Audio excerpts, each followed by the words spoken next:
తెలంగాణ రాజకీయాలు ఊహించని మలుపులు తిరుగుతున్నాయి. ఓటమి బాధలో ఉన్న బీఆర్ఎస్ పార్టీకి షాకుల మీద షాకులు తగులుతున్నాయి. బీఆర్ఎస్ ఎమ్మెల్సీలు కాంగ్రెస్ వైపు చూస్తున్నారన్న టాక్ వస్తోంది. మండలిలో కాంగ్రెస్ కు ఒకే ఒక సభ్యుడు ఉన్నారు. దీంతో మండలిలో కాంగ్రెస్ బలం పెరిగేలా సీఎం రేవంత్ రెడ్డి స్కెచ్ వేశారంటున్నారు. తాజాగా తక్కలపల్లి రవీందర్రావు చేసిన కామెంట్లు కారు పార్టీలో కలకలం రేపుతున్నాయి.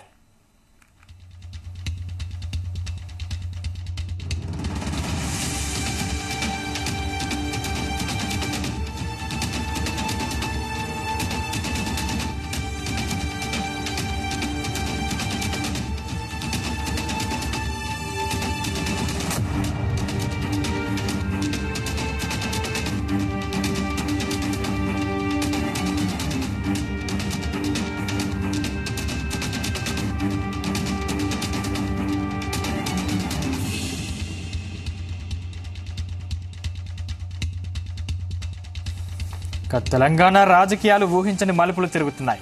ఓటమి బాధలో ఉన్న బీఆర్ఎస్ పార్టీకి షాకుల మీద షాకులు తగులుతున్నాయి. బీఆర్ఎస్ ఎమ్మెల్సీలు కాంగ్రెస్ వైపు చూస్తున్నారన్న టాక్ వస్తోంది. మండలిలో కాంగ్రెస్ కు ఒకే ఒక సభ్యుడు ఉన్నారు. దీంతో మండలిలో కాంగ్రెస్ బలం పెరిగేలా సీఎం రేవంత్ రెడ్డి స్కెచ్ వేశారంటున్నారు.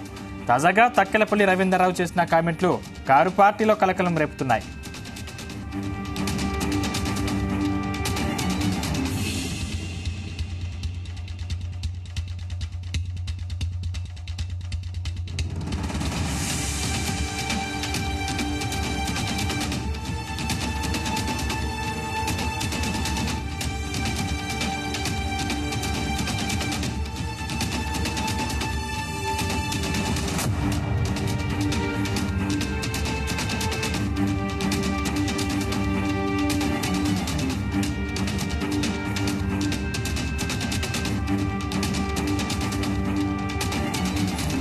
తెలంగాణ రాజకీయాలు ఊహించని మలుపులు తిరుగుతున్నాయి. ఓటమి బాధలో ఉన్న బీఆర్ఎస్ పార్టీకి షాకుల మీద షాకులు తగులుతున్నాయి. బీఆర్ఎస్ ఎమ్మెల్సీలు కాంగ్రెస్ వైపు చూస్తున్నారనే టాక్ వస్తోంది. మండలిలో కాంగ్రెస్ కు ఒకే ఒక సభ్యుడు ఉన్నారు. దీంతో మండలిలో కాంగ్రెస్ బలం పెరిగేలా సీఎం రేవంత్ రెడ్డి స్కెచ్ వేశారంటున్నారు. తాజాగా తక్కలపల్లి రవీందర్రావు చేసిన కామెంట్లు కారు పార్టీలో కలకలం రేపుతున్నాయి.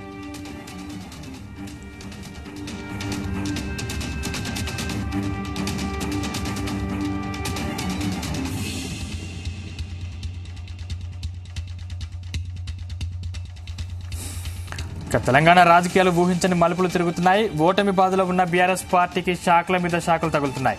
ఇదే అంశానికి సంబంధించిన మరింత సమాచారం మా ప్రతినిధి నరేంద్ర అందిస్తారు. నరేంద్ర, చెప్పండి.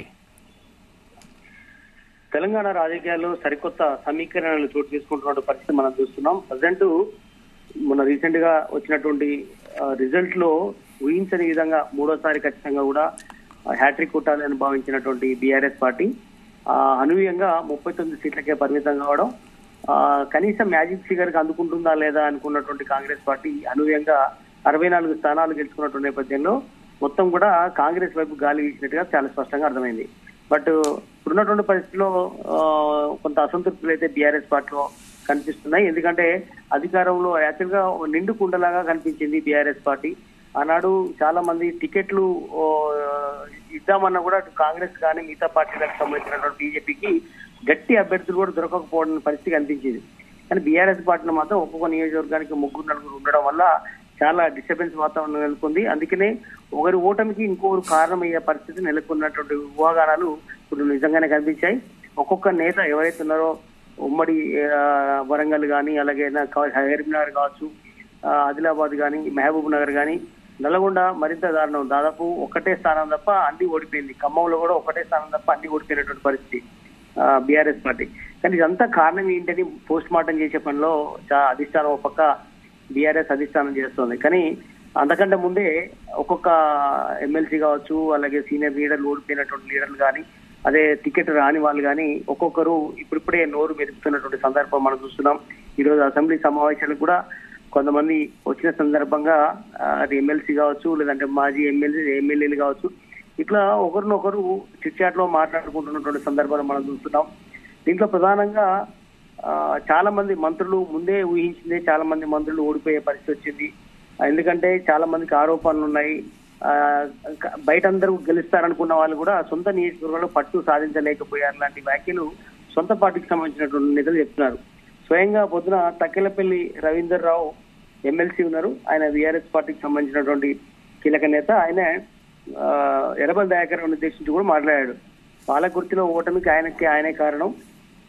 ఎందుకంటే ఆయన బయట పక్క అందరు గెలుస్తారనుకున్నారు, కానీ పాలకుర్తిలో మాత్రం ఆయన ఎవరు నమ్మే పరిస్థితి లేదు.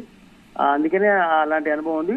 ముందే మాకు తెలిసిపోయింది ఆయన ఓటమి చూస్తాడనేటువంటి వ్యాఖ్యలు కూడా చేసినటువంటి సందర్భం ఉంది.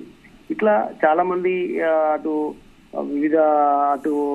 చాలా మంది నేతలు, ఇప్పుడు ముఖ్యంగా వరంగల్ సంబంధించి కానీ మిగతా శంకర్ నాయక్ కూడా ఆరోపణ చేశాడు. అటు బీఆర్ఎస్ పార్టీలో స్వేచ్ఛ లేదు, ఇట్లాంటి వ్యాఖ్యలు చాలా సందర్భాల్లో చేస్తున్నటువంటి మనం చూస్తున్నాం. అయితే ఇదే సమయంలో శాసన మండలికి సంబంధించినటువంటి నేతలు ఎవరైతే ప్రజెంట్ ఎమ్మెల్సీలో ఉన్నారో వాళ్ళు ఒక్కొక్కరుగా బీఆర్ఎస్ వీడి కాంగ్రెస్ లోకి వస్తారనేటువంటి సంకేతాలు కనిపిస్తున్నాయి. ఇప్పుడు తక్కపల్లి రవీంద్రరావు కూడా అదే కోవకు సంబంధించిన కాంగ్రెస్ చేరతారన్న ఊహాగానాలు ఇస్తున్నాయి. ఈ వ్యాఖ్యల వెనుక దాని అర్థం ఖచ్చితంగా కాంగ్రెస్ పార్టీలో చేరతారనేటువంటి సంకేతాలు అయితే ఇచ్చినట్టుగా కనిపిస్తుంది.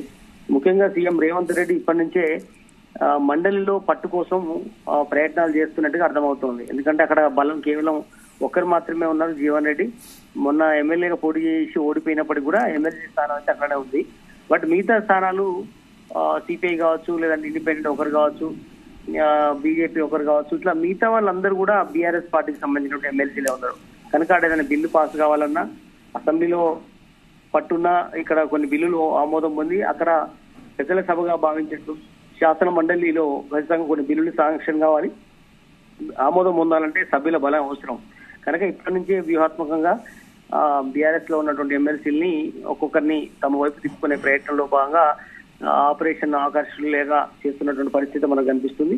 అందుకని రేవంత్ రెడ్డి ఇప్పటి నుంచే వ్యూహాత్మకంగా ఒక్కొక్కరిని బీఆర్ఎస్ పార్టీ నుంచి కాంగ్రెస్ లోకి, ఇప్పటికే కొంతమంది కాంగ్రెస్ పార్టీ నేతలతో కూడా టచ్ లో ఉన్నారు, ఎమ్మెల్యేలను కూడా ప్రచారం జరుగుతోంది. గ్రేటర్ హైదరాబాద్ లో పెద్దగా కాంగ్రెస్ పార్టీకి రాలేదు కాబట్టి ఎమ్మెల్యేలు కూడా 2-3 టచ్ లో ఉన్నారని, అదే ఎమ్మెల్సీలు కూడా ఇప్పటికో 2-3 టచ్ లో ఉన్నారని ఒక ప్రచారం అయితే జరుగుతుంది.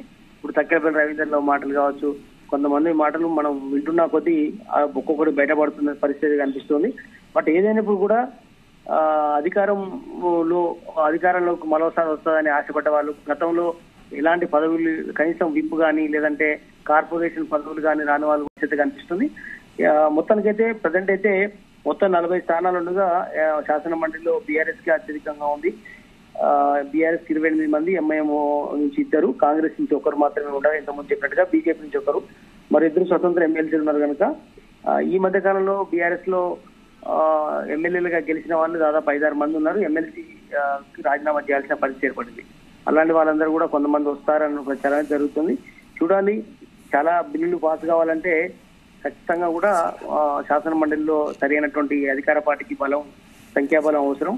ఇదే తరంలో జగన్మోహన్ రెడ్డి కూడా అక్కడ ఆయన మొన్న చంద్రబాబు నుంచి జగన్మోహన్ రెడ్డి అధికారం చేపట్టినటువంటి సందర్భంలో 4 ఏళ్ల క్రితం అలాంటి క్లిష్ట పరిస్థితిని ఎదుర్కొన్నారు. కాబట్టి అదే పరిస్థితి రాకుండా ఒక్కొక్కరుగా అక్కడికి ఆ పార్టీలో కూడా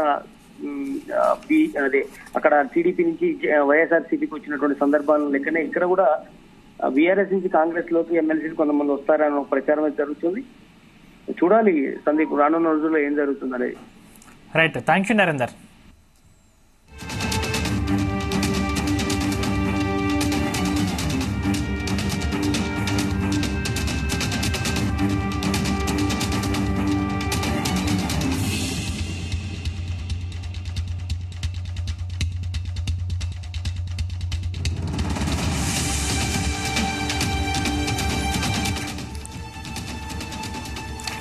ఇక తెలంగాణ రాజకీయాలు ఊహించని మలుపులు తిరుగుతున్నాయి. ఓటమి బాధలో ఉన్న బీఆర్ఎస్ పార్టీకి షాకుల మీద షాకులు తగులుతున్నాయి. బీఆర్ఎస్ ఎమ్మెల్సీలు కాంగ్రెస్ వైపు చూస్తున్నారనే టాక్ నడుస్తోంది. మండలిలో కాంగ్రెస్ కు ఒకే ఒక్క సభ్యుడు ఉన్నారు. దీంతో మండలిలో కాంగ్రెస్ బలం పెరిగేలా సీఎం రేవంత్ రెడ్డి స్కెచ్ వేశారంటున్నారు. తాజాగా తక్కెలపల్లి రవీంద్రరావు చేసిన కామెంట్లు కారు పార్టీలో కలకలం రేపుతున్నాయి.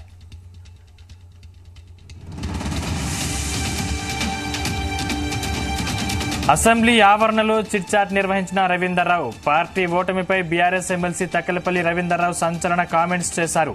జోకుడు బ్యాచ్ కు అధిష్టానం ప్రియారిటీ ఇచ్చిందని, అసలు విషయాలను తెలుసుకునేందుకు కూడా ఇష్టపడలేదని ఆరోపించారు. తొక్కుడు రాజకీయాలతోనే బీఆర్ఎస్ ఓడిపోయిందని స్పష్టం చేశారు. మాజీ మంత్రి ఎర్రబెల్లి దయాకర్ రావు ఓటమి పాలకుర్తి ప్రజలు ఎప్పుడో డిసైడ్ చేశారని చెప్పారు. పార్టీ గెలుపుపై ఊహాగానాలు ఎక్కువై వాస్తవాలు మర్చిపోయారని, తాను ఇన్ఛార్జిగా ఉన్న జిల్లాలో ఓటమికి కారణం స్థానిక రాజకీయాలేనని విమర్శించారు. 2014, 2018లో పక్క పార్టీలో గెలిచిన వాళ్లను బీఆర్ఎస్ పార్టీలోకి లాగారని, వచ్చిన వాళ్లు రియల్ బీఆర్ఎస్ లీడర్లను తొక్కారని విమర్శించారు.